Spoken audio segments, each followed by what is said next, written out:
আমাদের বন্ধু এতটা দুঃখ, কষ্ট, জ্বালা, যন্ত্রণা প্রত্যেকটা মানুষই কিন্তু আমরা জর্জরিত। প্রতিনিয়ত কিন্তু মহা সংগ্রাম করে চলছি কিন্তু পৃথিবীতে আমরা। সকালে ঘুম থেকে উঠে সারাটা দিন বিভিন্ন টেনশন কিন্তু মাথায় থাকে, বিভিন্ন ঝামেলা থাকে, পারিবারিক সমস্যা, ব্যক্তিগত সমস্যা, দেশ দশ প্রত্যেকের কিন্তু সমস্যা লেগেই থাকে। এর কি কোনো নিরাকরণ নেই? নিশ্চয়ই আছে। ভিডিওটা সম্পূর্ণ দেখার অনুরোধ রইল। সম্পূর্ণ ভিডিওটা দেখবেন, স্কিপ করবেন না। তারপর যে কথাগুলো বলবো ভালো লাগবে শুনতে, আধ্যাত্মিক কথা। দেখুন, আমরা যে যে কাজ করি, আমাদের চলা বলা, ভাবধারা, মনের ভাব, আমাদের প্রত্যেকটা জিনিসের পরে কিন্তু প্রথম আমাদের নির্ভর করে আমাদের ভালো থাকা এবং মন্দ থাকা। আমি যেমনতর কর্ম করব, প্রকৃতি কিন্তু তেমনতরভাবে কিন্তু সব কিছু আমাকে ফিরিয়ে দেবে। আর আমার কর্ম যদি খুব সুন্দর হয়, আর ফলটাও কিন্তু সুন্দর হবে। আসল কথা হলো, ভালোর ফল ভালোই, মন্দর ফল মন্দই। এবার ভালো কোনটা মন্দ কোনটা আমরা কী করে জানবো? আমরা মানুষ তো, মানুষ কিন্তু সৃষ্টির কিন্তু শ্রেষ্ঠ জীব মানুষ। এই মানুষ এর ভিতরে বিবেক আছে, চেতনা শক্তি আছে। সে বুঝতে পারে, বিবেচনা করতে পারে যে এটা ভালো আর এটা মন্দ। তাই কিন্তু মানুষ শ্রেষ্ঠ জীব হিসেবে আখ্যা দেওয়া হয়েছে। সৃষ্টিকর্তার শ্রেষ্ঠ জীব, সব কিছু বোঝা যায়। তো আমি কোনটা ভালো কর্ম কোনটা খারাপ কর্ম আমি কিন্তু নিজেই কিন্তু বুঝতে পারি। তাই সেইভাবে চললে তো হবেই। দ্বিতীয় কথা হচ্ছে, এই ভালো কর্ম আমার আসবে কোথার থেকে? আমার জীবনের পরিবর্তন, জীবনের বিকাশটা হবে কোথার থেকে? তার একটা মাধ্যম দরকার। প্রত্যেকের একটা মাধ্যম দরকার।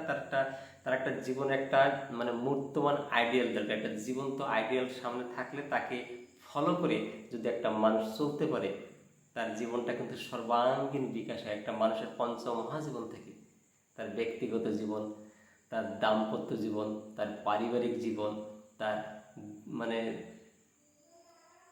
দেশ দশ বিভিন্ন তার একটা লাইন থাকে। পঞ্চজীবন যে মানুষের থাকে, পঞ্চজীবনটা কিন্তু একমাত্র যদি একটা আইডিয়াল সামনে থাকে, তাকে যদি ফলো করা যায়, প্রত্যেকটা দিক কিন্তু সুচারুরূপে চলে এবং সে প্রতিটা দিকে বিকাশ তার হতে পারে। এবার দেখো, মানুষের জীবনে যদি গুরু বলন, প্রত্যেকটা মানুষের কিন্তু গুরু ধরতেই হয়। গুরু ছাড়া কিন্তু কিছু শেখা যায় না। আমরা স্কুল কলেজে বিভিন্ন জায়গায় কিন্তু জাগতিক বিজ্ঞান যে অধ্যয়ন করি, তার জন্য কিন্তু একটা গুরুর প্রয়োজন আছে। বিনা গুরুতে কিন্তু আমরা শিখতে পারি নাই। তো এটাকে বলে আমরা যারা পড়াশোনা করি ধারাবাহিকভাবে, এটাকে বলে জাগতিক বিদ্যা। আর একটা বিদ্যা আছে জাগতিক বিদ্যা ছাড়া, সেটা হচ্ছে আধ্যাত্মিক বিদ্যা। ইংরেজিতে বলে ধারাবাহিক বিদ্যাকে, এটা হলো ম্যাটেরিয়াল নলেজ, আর আধ্যাত্মিক বিদ্যা সেটা হলো স্পিরিচুয়াল নলেজ। তো একটা মানুষের ভিতরে ধারাবাহিক বিদ্যা বা আধ্যাত্মিক বিদ্যা এবং যদি তার সাথে আমাদের জাগতিক বিদ্যা যদি সংশ্লিষ্ট থাকে, একসঙ্গে দুটো বিদ্যা যদি জানে, সে কিন্তু একটা মানুষ হবেই। সে কিন্তু অমানুষ হতে পারে না কখনো। একটা মানুষ দেখুন বড় বড় ডিগ্রি হাসিল করছে, সে মানুষ নাও হতে পারে। তার ভিতরে যদি আধ্যাত্মিকতা না থাকে, সে যদি সৃষ্টিকর্তাকে না মানে, সৃষ্টিকর্তার কথাকে যদি না মানে, তা কিন্তু মানুষ সেও নাও হতে পারে। বড় বড় ডিগ্রি ধরলে কী হবে? ইঞ্জিনিয়ার, কালেক্টর, ডাক্তার, বড় বড় কিছু হলে কিছু না। কিন্তু মানুষ কিন্তু সম্পূর্ণ আলাদা জিনিস। তাই একটা এই জাগতিক বিদ্যার সহিত যদি একটা মানুষের আধ্যাত্মিক জ্ঞান জোড়া যায়, তাহলে কিন্তু মানুষটা কিন্তু সুপার একটা মানুষ হতে পারে, একটা দেব মানুষের রূপান্তরিত হতে পারে। এই মানুষটা আসে কোথার থেকে? ভালো গুরু দরকার। মানুষের জীবনে যদি ভালো গুরু থাকে, সেই গুরুকে যদি লক্ষ্য করে চলা যায়, গুরুর কথা যদি মেনে চলা যায়, তাহলে জীবনে কিন্তু কোনো ভয় থাকে না। এবার জানবো গুরু কাকে বলে, গুরু কেমন হওয়া দরকার, গুরু কে হতে পারে।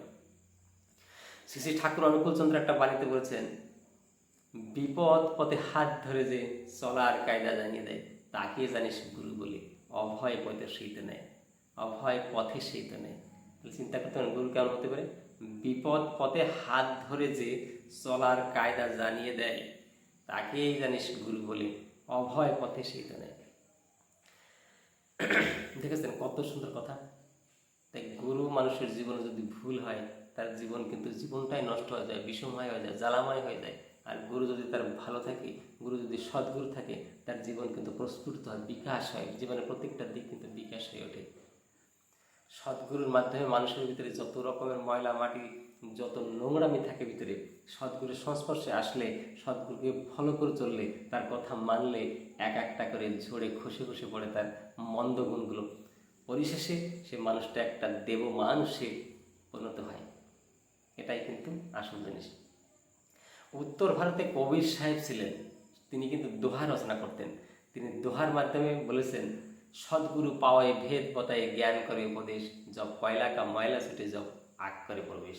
কথার অর্থ হলো, কয়লা যে একটা বস্তু, সেটা দেখতে কিন্তু সম্পূর্ণ কালো রং, এবং তিনি বলেছেন যত রকমভাবে পরিষ্কার প্রক্ষালন করলেও সেই কয়লার রং, কালো রং কখনো যাবে না। একমাত্র যেতে পারে সেই কয়লার কালো রং যদি জ্বলন্ত অগ্নি সংযোগ করা যায়, মানে জ্বলন্ত আগুনে যদি দেওয়া যায় সেই কয়লাটাকে, সেই কয়লা কিন্তু পুরো সোনার মতো চকচক করতে থাকবে। তো তিনি বলতে চাইছেন এই কথা তার দোহার মাধ্যম দিয়ে, যে সদ্গুরু হলো মানে অগ্নি সদৃশ্য, আগুনের মতো। তার সংস্পর্শে আসলে একটা মানুষ যত মন্দগুণ থাকে, সেই মন্দগুণগুলো কিন্তু এক একটা করে ঝরে পড়ে এবং সে একটা ভালো মানুষ হয়ে যায়।